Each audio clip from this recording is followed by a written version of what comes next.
Yo, what's up, family? Before we start the video, please leave a like, subscribe, and share it in everyone that you can. Just you out there a little bit more. With that being said, let's get right into the video. Celtics had media day yesterday. I love when media day comes around because, like, not only are we hearing these players talk for the first time in like a long time, but it does mark, like, there's points, right? There's free agency, there's like draft for free agency. Some league, we're hitting these points to where it's closer to real NBA basketball. And then we got preseason in like a couple of days. So this just is another check mark of, hey, we're getting closer to actual basketball. The Celtics will have practice. The day that you're seeing is the Celtics will have practice that same day. This is where I give my thoughts on every single player's interview. So we're going to go through every single player that had an interview, whether he had a press conference or he was on the NBC Sports Boston thing. So yeah, let's get into it. First, of course, we're going to start with Tatum. Got my little black book here where I keep all of my notes at.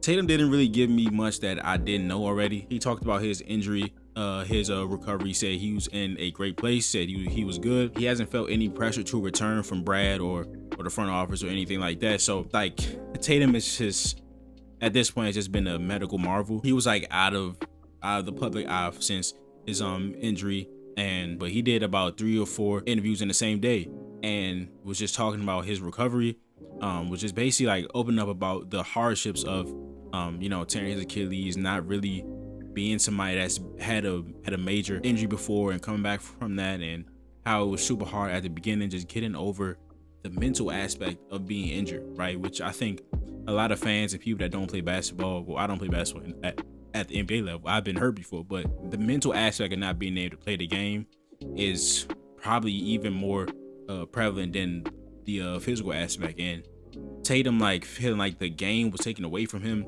it's just kind of hard to hear that shit from somebody that I didn't really think could get hurt this bad, honestly, because he's just always been a Superman type, Iron Man type of guy. Like, he's just always been able to play. You know what I'm saying? So it was great to see him out on the court this early. It was kind of like, damn, what, like, is this okay? Like, is he supposed to be this far along? Is he supposed to be on the court? Like, I'm not saying he like on the court shooting jump shots. Like, he running sprints down and back.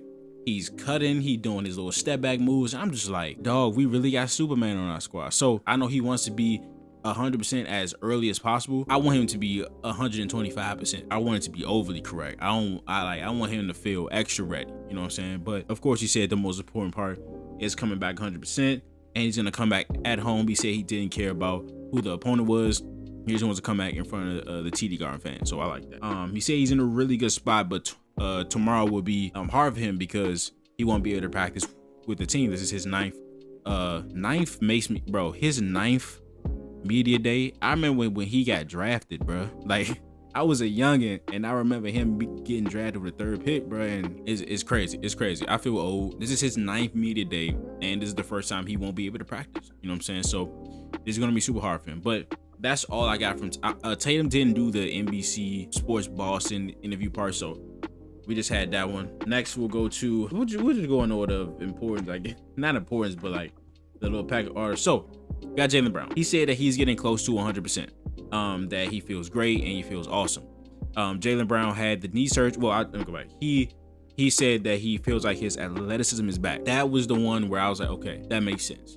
Because during the playoffs, especially in the New York Knicks series, right? I don't remember Jaylen dunking the ball. We all know who Jaylen is. This is a dunking motherfucker. Like, he will dunk you, he will post to you. This is somebody that has some of the best posters in a Celtics uniform. As a fan, you just kind of saw that, hey, he's not exploding like he once did. His burst is not his usual athletic self. And to me, it was like pretty obvious that, of course, Porzingis was dealing with something that nobody knew what it was. Glad he's healthy now, but shit.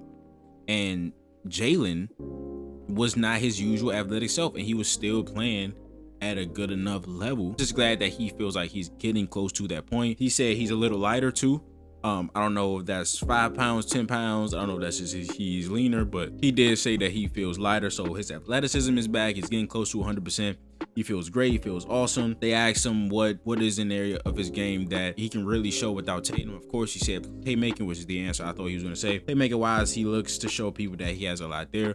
Also, I want to shout out people asking these questions. There were some great questions. Jack Simone, Noah Dalzell, Bobby Manning. Shout out to them for asking these questions and giving us this information. JB wants to play fast. A theme that about 5 to 6 players said was about The Celtics possibly playing faster. Players confirmed that, hey, we want to play faster. And JB has been saying this for years, right? That he's wanted to play faster. When you compare and contrast like him and Tatum, right? Tatum's more of a methodical, I'm gonna walk the ball up, we're gonna get into this high pick and roll, we're gonna get into this action, and I'm gonna dissect from there. And Jaylen is a more deliberate scorer. He's gonna try to get to a spot no matter who's there. It's probably not gonna look as pretty, but he's gonna get to where he needs to go, quick, fast, in a hurry, very strong, shoot over you, shake you, or dunk on you. The easiest way that I've been able to tell over these years is just watch when Tatum grabs a defensive rebound and when Brown grabs a defensive rebound. When Jaylen Brown grabs a defensive rebound, he's gone.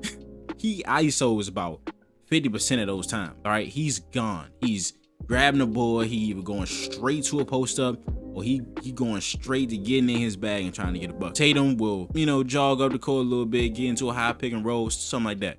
But Jaylen is flying on the court. He's gone. He's ISOing. He's trying to get a bucket. You know what I'm saying? So that's where you can kind of tell the tempo difference in those two guys. So yeah, he said he wants to play faster. Thinks playmaking will show a lot more this season. Hints at maybe some more triple doubles and double-digit assist games. He was asked about losing voices in the locker room. He said that it was sad to see them go, but he's trying to quickly build chemistry and trust, but that type of thing takes time. Totally true. This is basically like a leadership question, right? Like, hey, Al Horford, who's been a leader here for a long time, Drew Holiday, who had championship DNA, great veteran, Luke Cornett, who was a happy-go-lucky guy. He was a character guy that everybody loved. Like, you lost a lot of voices in this locker room. I go back to two moments. Do you guys remember when he was trying to get two captains on his team, and he was going to let the players say, hey, I want to be captain? Nobody came up to say they wanted to be captain. It's interesting that he chose two captains. He obviously wanted Tatum and Brown to say, hey, we're the captains of this team. We're going to take the responsibility. Now, I don't think you have to say to the coach, I want to be a leader, but it was very obvious that he wanted them two to be like, hey, we're going to take these roles. You know what I'm saying? And the second thing I think of is when Smart was traded for Kristaps. Even though I love Smart, it felt like a 12 gauge to my heart the day that he got traded. One, it made sense from a basketball standpoint. Kristaps is a better NBA player, plus you got 2 first-round picks. So it made sense from a value standpoint and an on-court standpoint, right? And the other perspective, which is one I didn't think of until I heard somebody say it, is it was time for Jaylen and Jayson to be the leaders of this locker room and of this team. Smart was the heart and soul. He had the leadership thing on lockdown. He was the guy that was going to be the vocal leader. They traded Smart in part because, hey, recognize that Smart takes this role and he's really good at it. Nobody has a problem with Smart taking this role. But goddamn it, Tatum and Brown, it's time for y'all to be more vocal. It's time for you guys to do this because we are gonna go as far as you go. I need y'all to be the vocal leaders. And I feel like those two key moments and all that has just led up to Jaylen Brown being a better leader, has led to Jayson Tatum becoming a better leader. Now we're here where Joe Mazzulla has been talking about Tatum, like him doing his rehab process in Boston with the team in the facilities is such a big leadership thing because they're seeing him work every day and it's making them work every day. You know what I'm saying? And Jaylen Brown being in the community, something that's always been huge to him, right? Inviting the new teammates and the teammates that was on the team last year, inviting them out to do shit together. Like that shit means something. So, and that is most of what I got from JB. So then we're gonna go to Joseph. Yeah, he said JT had to go to a dark place, and he's glad that he went there. We're always gonna get a life Joe Mazzulla quote, but I do agree. Again, I said earlier that the emotional toll in injury, especially if it's your first injury, and then it's a major one. His first real injury was a major injury, so it's like, damn, he got to have surgery. He was trying to get a ring. They trying to go back to back. He in the playoffs. He got 40. You know what I'm saying? Everything just going. He just trying to play basketball. And then at blink of a fucking eye, the shit was done. And now he got a rehab. You know what I'm saying? So he had to go through that to become a stronger player, to become a stronger person. You know what I'm saying? So he also said that JB looks great, looks focused, that Jaylen Brown is a great leader. Jayson Tatum being at the facilities is a huge thing. He's not traveling. He's not going to Los Angeles to work by himself. He's not going somewhere else to work. He's here. He's here where everybody can see him. Everybody on the team can see him. He's greeting the rookies and all that shit. Like, he's there. I got something else on Joseph. I believe Jackson Ramon asked him, like, how do you go about, like, you've had the same team for like 2 years. Y'all played a certain way. Y'all got a pair of threes, but now you got some roster turnover. What goes into you changing the identity of this team? And like, how do you cater this to your play, like to the players on your team now? And Joe was basically like, hey, you gotta play to the strengths of your roster. So that's what goes into them. Like, everybody's saying, hey, we want to play faster, because Tatum, again, is a more methodical player. He's your best player, and he's your best playmaker. He was your best rebounder. He was your best scorer. You don't have that, and you have an opportunity to play a different way, and you quite frankly have to play a different way when you lose Jayson Tatum. He also got a couple questions about, like, do you get motivation from the people from the outside, like saying the Celtics aren't going to be as good this year, that they're tanking, there's going to be a gap year. Joe is always going to try to find some like philosophical thing. And I mean, I think this is true. Like, he was like, the day that I started basing my motivation on something that is stranger things is the day I retire. You got to hold yourself to that standard. You know what I'm saying? Some people might think it's weird, blah, blah, blah, but he carries himself in such a way. He a championship coach. He has the highest winning percentage in NBA history as a coach. The way he instills competitiveness in himself and his team has been a recipe for success. Now, the real challenge is not having all that talent and seeing what he can do with that talent. Somebody also asked a great question. We're expecting the players to always improve themselves in the offseason. He was asked, hey, how do you improve yourself, Joe? He said, stand up on the trends in the NBA, so make sure he's staying up to date with what the league is thinking, what the league is doing, so he can try to combat that, and also just improving as a person. So, and then Joe also said about Tatum that he has always been there for Jayson Tatum, like throughout this rehab process, whether it's like catching his rebounds in the gym with him, in the weight room with him. Like, he wants Jayson Tatum to know that he's there with him. Brad Stevens, who we'll get into next, was also somebody that has been there with Jayson Tatum mostly every step of the way. You know what I'm saying? So I'm just glad that we have a coach and a GM that cares this much about their franchise player, where they're actually putting feet on land with that player and they're side by side with them through everything. So I feel like that was cool. All right, Bradley Stevens. He was asked about style of play adjustments. He basically said that's Joe's job. Like, I acquire players.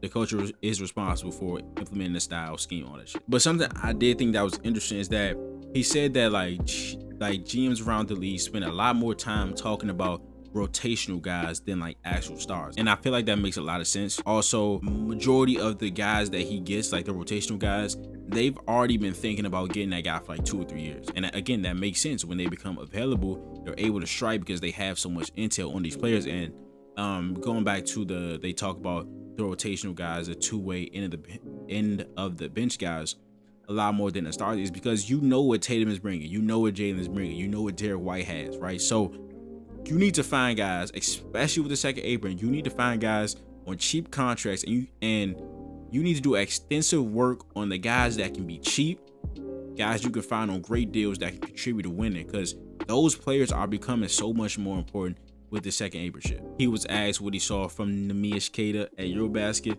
He said he was really excited about Nemi before he was waived by Sacramento. Again, in an instance where they were looking at a player where they was like, he can probably help us. He was on another team way before he got waived, and when he got waived, they jumped on it. Also, he doesn't know how the front court would play out, because again, that's Joe's job. He spoke about Amari Williams a little bit, said that his vision separated him, especially at that point in the draft, that deep into the second round. You're trying to, he basically said the things that I've been saying, is that when you're that deep into the draft, you're trying to look for traits. He said that Amari was 22 years old, but he was still pretty early in his basketball development, and that he's a 6'10", 6'11" guy with super long arms, and again had great vision. You know what I'm saying? So he had those traits that at number 46, you're like, hey, this guy is worth taking a chance on. All right, so then we go to Derrick White. He didn't really give me much. He thinks that he'll have more responsibility this year, have the ball in his hands more, which is true. Jayson Tatum was a very big part of our offense. He was a lot as a pick and roll handler. Reps will go to Jaylen Brown, Payton Pritchard, Derrick White. Like, those reps are to be spread around. So he said the defense will be a little bit different without Jrue Holiday, of course, but he relishes the opportunity to go out and check the opposing team's best player. So he'll have more opportunity to do that without Jrue Holiday. He talked about his podcast, a lot of stuff. It was a cool interview, but it was just like not a lot of basketball things, which I think is also good to switch it up sometimes. All right, so here we got Chris Boucher. Chris Boucher was really interesting, man. It was when he first got to the podium, it looked like he was like really tired, but like he's gone through a lot in his NBA journey. He watched a lot of Kevin Garnett. That was something that I really liked, and if you're a Celtics fan, you'll love to hear that. The intensity that KG played with, he drew from that. He said, like, if I have to do something to rile the crowd up, or I have to get in somebody's face to draw up a scuffle or something like that, like he said, I have to do that if it will help us win. And that was just a great answer. He talked about playing with Payton Pritchard in college. He was homeless from 16 to 19, and he had to write like a 20-page paper to the NCAA so he can have eligibility. And it was just like, damn, dude, like he went through a lot. Talked about his mom a lot. Joe Mazzulla also was like a big theme in this when they would ask questions to the players about like, how is your relationship with Joe Mazzulla and like the new guys, him, Josh Minott. Like Joe Mazzulla really takes time in building relationships. Chris Boucher got baptized and Joe Mazzulla was in attendance along with assistant coach Emil Jefferson, and it meant a lot to Chris Boucher, especially somebody who's been there for like a month and a half. Joe Mazzulla took that time out to be there for him, so I feel like that was good. And Chris Boucher was asked like what he can bring to the floor. He said a lot about defensive intensity, his three-point shooting improving as his career goes on. He was going to bring a lot of energy. He looked up to KG and stuff like that. Garza had like 2 short interviews, but they talked about him. He's trying to bring some physicality to this team, and he was just like, listen, anything y'all need me to do, I got you. Like physicality, whether that's me setting screens early on in the possession to free some guys up. He did talk extensively about screening, which I love. He understands that like he needs to get these guys open, right? He needs to get these guys open, and them being open in turn helps him. I think he's a better shooter in theory than what his numbers this far in his NBA career has shown, even though he hasn't gotten a lot of time. I feel like he's gonna get more open shots than he ever has. I really wanted these new guys to play with Tatum, because then you get even more wide open shots. But with Jaylen Brown, Payton Pritchard, Derrick White, you'll still get open shots. So also Anfernee Simons, who is a great scorer, who of course I'll talk about next. You're gonna get open shots. So if you do the little things to get those guys open, it only makes you better. And then he was asked about like what helped make the decision to come here. Him and Josh Minott had the same answer. It's basically like opportunity. Like he sees a path to playing time, right? And he feels like if he plays the correct way, he'll have a pathway to consistent playing time. Like Queta's probably going to start off at the 5. I would start Boucher at the 4. That path to playing time consistently also isn't just as a starter. Like he can firmly lock up the second big. I think he would be the second big, the second center, like off the bench if things go right for him. Because you got Tillman, Amari Williams will most likely be in the G League to start the season. But like there's not a lot of competition there. So if Luka Garza plays like he thinks he can, then he will have that consistent time. All right, so next we got Payton Pritchard. He was really like, these interviews was really good from Payton Pritchard. Somebody asked him about his goals for the season. He's like, listen, man, I only can control the things that I can control. Those are my goals. So I'm not gonna set goals like win 6 man of the year. That just happened through the internal goals that I had and like the work that I put in, right? The things that he was trying to accomplish, that he's trying to accomplish next season, is being more efficient, especially off the dribble, playmaking, screening. He talked extensively about screening. He talked about how like him using his gravity as a shooter in screening. So of course teams don't want him to shoot threes because he's a good 3-point shooter. He was talking about leveraging that to use it for his teammates and for himself. So him being a better and more willing screener will only open up this offense, because when great shooters screen, the defense can't leave them. So if you set a good screen, you get your teammate's opponent lagging behind. The person that's checking you isn't gonna help them because you're a great shooter. So I feel like that was something that I really harped on, and I like that he harped on. He also talked about being more active defensively with his hands. So then he was asked, do you really care if you come off the bench? Like, what are you gonna do? Pritchard gave the Pritchard answer like, hey, if I start, I'm gonna be ready for it. If I'm not gonna pout, I'm not gonna sulk. When I get in the game, it's gonna be hard for you to take me out because I work. Any situation that I'm in, I'm gonna just play. Him and Simons interestingly hinted at game to game rotation changes. So he was like, listen, it doesn't matter if I come off the bench this game or I start this game. Him and Simons both said that, like, hey, if I start this one game and I come off the bench this one game, they both said that. So I'm not sure if that means anything, but they both seem ready for whatever happens. Pritchard also said that he cut out alcohol last year. That was also something that he could control. And he also changed his sleep habits, his sleep schedule. Says he has sleep goals, and those things like really propelled him last season, and he looks to continue those into next season. All right, next we got my boy young and Jordan Walsh. Something interesting about Walsh, he's 21. He doesn't see the point in social media. I think that's a really good thing for a 21-year-old. They said that he went to Turks and Caicos, then he went to the DR, but there was no like social media posts about that. He hasn't posted any like workout videos. He was just like, I have what's in front of me, and I love that for a 21-year-old. I wish I could adopt that and not be on social media. But he referenced high role player IQ in both of his interviews. So I'm guessing that means just like having an IQ for the small things, like the things that the stars need you to do and that the team needs you to do. The corner crashes, like taking open shots, playing great defense, like setting good screens, right? The things that role players need to do for the team to be successful. He came up with his own thing, like high role player IQ, like increasing that and just having a high IQ for the things that he needs to do as a role player. So I thought that was really good. He also said that Joe Mazzulla gave him 3 things to focus on in the offseason. That was constant effort, that was knowing the game, and having a high IQ of confidence, which he later let us know that I was like an asshole confidence thing. And every NBA player needs to have irrational confidence, right? These guys can't like take these high pressure shots every night. Take the tough shots that they take every night. Do these moves if they don't have confidence in themselves, right? Confidence is probably the most important thing in basketball, because you can have as much time as you want. If you're not confident in yourself, that limits you as a ball player. And in life, if you don't have confidence, you're gonna be scared to do shit, and it's gonna take you some time to get through that shit. Like it took me. You know, I'm a person that stutters. I don't know if I'll be able to ask questions in a press setting, but at some point you can't pass up opportunity. So it is what it is. Like you just gotta push through the shit, right? NBA players have to have irrational confidence. It just is what it is, especially the best of the best. Like a number one option, like you gotta have the utmost confidence. You gotta think you're the greatest player. And that's why when like role players say that, hey, I think I'm the best player on the court, these rookies saying, hey, I can beat LeBron.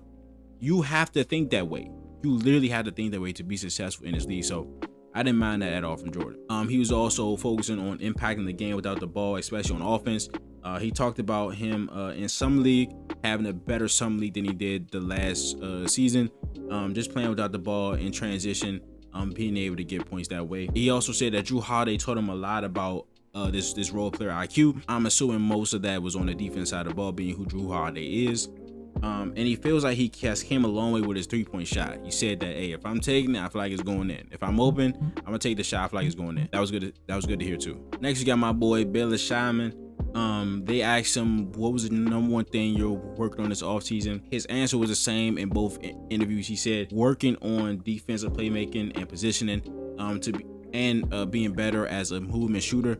I think the defensive playmaking thing is already good. I think Scheierman had a much better rookie defensive season than I thought he was going to have. Like a much better. Like he held up. Of course he got scored on, but he held up more often than not. And the defensive playmaking was a thing that I was not expecting. Like I knew he was a smart player, but he was just in the right spot more often than not. He was getting steals, deflections.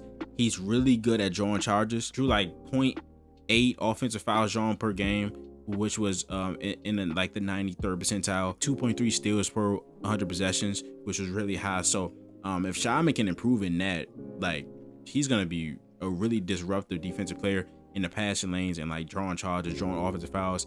And some league he had 9 steals in 5 games. It's just like he was really good in that aspect already, but if he can improve that, and plus his position on the defense side of the ball, I think will be money. And also his shooting. His calling card coming into the league was shooting, but his playmaking has like overlapped his shooting as far as like an NBA skill so far. His defensive disruption has too. So if we can get the 36, 37, 38% Scheierman that I think he can be based on the shooter he was in college, we really gonna have something on our hands with him. He also said that he gets his passing flair from Pistol P, who he said was his favorite player. Last media day, he said his parents like had him watching Jason Williams, had him watching Bob Cousy, Magic Johnson. So it makes sense when you watch the games and you see how he passes and like how much flair he plays the game with. The people that he watched inspired him. Now, probably my favorite one of the day, Xavier Tillman. It was asking Xavier Tillman, like, how do you envision yourself carving out a role this season? He said, first of all, I did a couple things in the offseason that I think really can help me with coming into this season. Xavier Tillman lost 12 pounds through dieting. Now, he didn't even have to tell me that he lost 12 pounds through eating right, because as soon as he came to the table, I was like, what the I was like, hold on, my boy looking good. So he lost 12 pounds through eating right. He stopped the pizzas, the chicken wings, the pop, the fries. He said, hey, just throw them all in the trash, right? And this allowed him to say that his knees feel fantastic. Now, if you think I'm lying, go to my YouTube. Scroll down or just search up Xavier Tillman film session, Nick NBA. Xavier Tillman is a defensive chess piece. Tillman was my guy. That championship run, I was telling y'all before we even got there. This is the most underrated defender in the NBA. This 6'8", unathletic guy can guard stars and guard 1 through 5. Everybody quickly saw that he could do that stuff. Then he signed a 2-year contract, a 2-year minimum to stay with the Celtics. The 12th most impactful defender per advanced stats signed a 2-year minimum. Came into the preseason, he shot better from 3. I'm like, oh shit, we got 3-and-D Tillman. But he had a knee surgery that same offseason. And then the season come, he only played like 30 games, has his worst NBA season. I just don't think that he was ever right. I don't think he was ever 100%. And he had a bad season. He was inconsistent. He couldn't really play right. And I knew something was wrong with him physically because the lateral quickness was gone. And I was like, okay, I'm going to just wait on it. I'm going to see what he do in the offseason. I'm going to wait on it. So I'm glad that he came back with his body right. He said that his knees feel fantastic and that this dieting and that his body's feeling good. It allowed him to train a lot harder this offseason. He was training 6 out of 7 days of the week. He also said his confidence in his 3-point shot has changed. He's putting in so much work on both sides of the floor. And the 3-point shot, I believe they saw him working on it on Instagram or something. Like, he was putting up so many threes, and he was like, now it doesn't have to be a perfect situation for him to shoot a 3. That if he's open, if he has space and it touches his hands, he's letting it fly. And if he's open, hey, we need you to be able to hit 3s. And he said the confidence came through his reps, right? He has done a lot of work this offseason, and he has the confidence now to shoot those shots. He was also somebody else that hinted at the Celtics playing fast. He said the Celtics are playing so fast that he saw his conditioning skyrocket as he's been playing with the team. And he said the centers are playing at a warp speed. Like, everything, the centers are processing so much on both sides of the floor.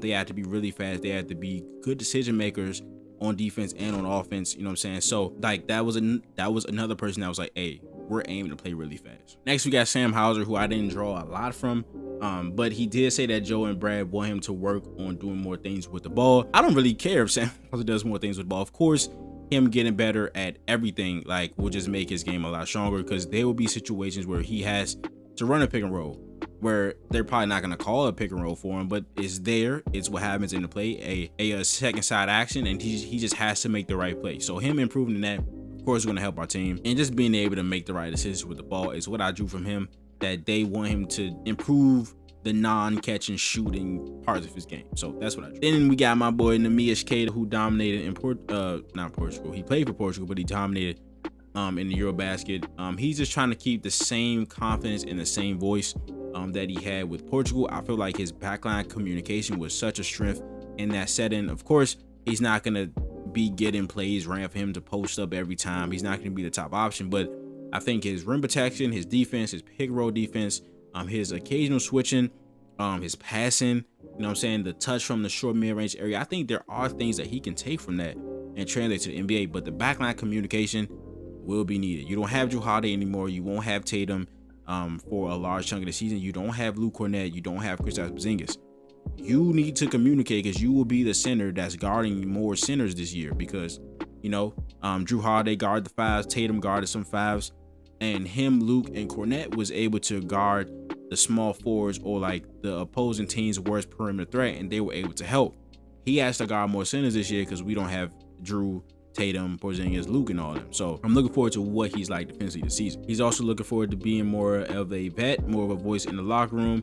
with Al Horford, Drew Holiday gone. Said he wants to make sure he's versatile like the bigs of the past, of course, like Al Horford, things like that. Eurobasket helped him build confidence. He's been steadily growing every year. So Joe Mazzulla, somebody asked Joe Mazzulla about him, and he was saying like how was his play in Eurobasket, like how has that like helped you of how you think of him? And he was like, yeah, but he's earned this chance to start way before the Eurobasket. He started on a two-way, right? He worked his way through Maine. There was a season where he was exclusively in Maine, worked his way to a standard contract spot.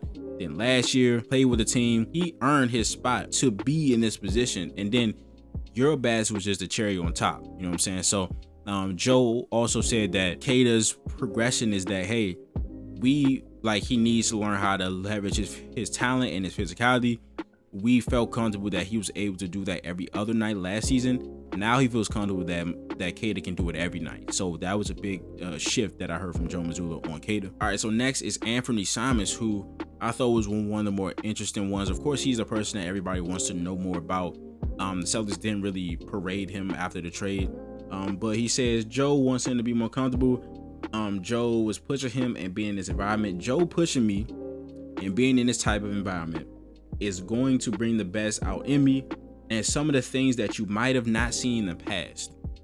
I'm assuming that means defense. He talked about like when you're not winning most of the times, you build bad habits. I believe that's about his defense. He also said that Joe, like he's had conversations with Joe. Joe's been really honest, and that Joe told him that you're not as bad as people think you are. And Anfernee Simons said that he appreciated that, and I think that's important because he has to play defense here.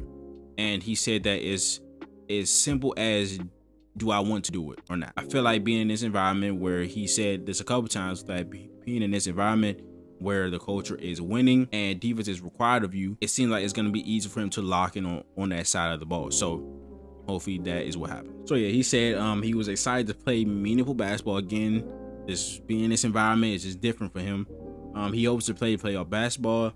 Excited about the play style and playing with other great players with less responsibility. So there was a question about his shot quality, and like he said, yeah, that was one of the things that I thought about when I was traded here, like playing with great players. Most of my career in Portland without like Dame and CJ, I've had to take incredibly tough shots. I went to B-ball, index shout out to them, and every shot quality metric last season, Anfernee Simons was in the F grade, which means none of his shots are open.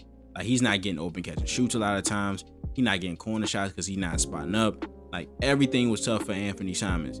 He's gonna get more open looks this season. He is a deadly scorer with not getting open shots. Like all these contested shots, he's really good at that. So I think his efficiency is gonna go up. His shots might go down a little bit, but having him and Payton Pritchard as like small guard scorers is gonna be really dynamic. All right, so next we got Amari Williams, my boy. He said he was a former point guard. He had a growth spurt at 14. He grew from 5'11" to 6'4". So he said he was a point guard, which you can see in his passing skills, but he just grew out of being point guard size. But the skills, the passing skills, they never left him. They asked him to categorize his game. Of course, he said his passing, being able to like alleviate the point guard sometimes of always having to bring the ball up and start the offense. He can do that.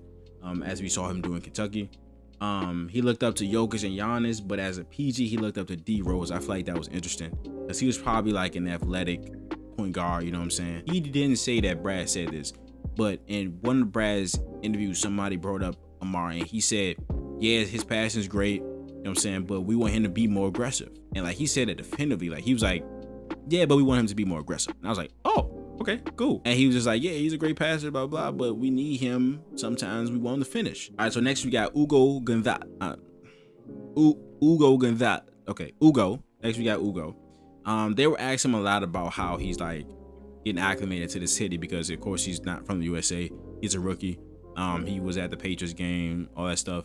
And then they also asked him about how like playing with a lot of NBA players up in Real Madrid like could help him with coming here. And he said like it was a privilege to play with those guys, just learning hard work and how like things don't happen overnight. You know what I'm saying? So you got to play your ass off when you get on the floor because you might not get back in. So him playing with a great team and then coming here, like he knows that he has to work for his spot. He said that confidence is something that's built through repetition. So Like he's not gonna give you a crazy answer or if he's like overconfident yet, because he has to know that he can perform at this level. Then they asked him like, what do you want the plan to be for the season? Do you want to be with the actual Celtics for a long time, or do you mind going back to the G League stuff? He said whatever plan they have for me is good. So that's a great answer. He also said that the Jays were role models. Like, again, Tatum doing his rehab stuff and working in the facility was big for Hugo. Like, he's in the Celtics next up shit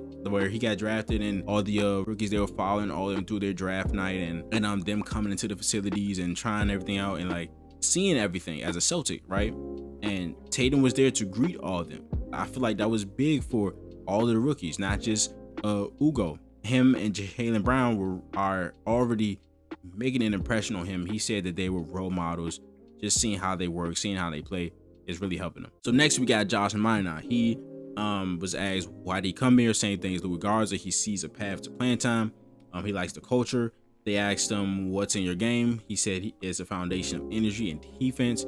And he also was like doing whatever they require me to do. I didn't know this. He said his nickname is the lawnmower because once he starts, he doesn't stop. That goes to the energy foundation. Drew Carter was like, listen, man, we gotta work on something else because you gotta put oil in a lawnmower. That shit will stop if I don't stop it. Like, it will stop sometimes on its own.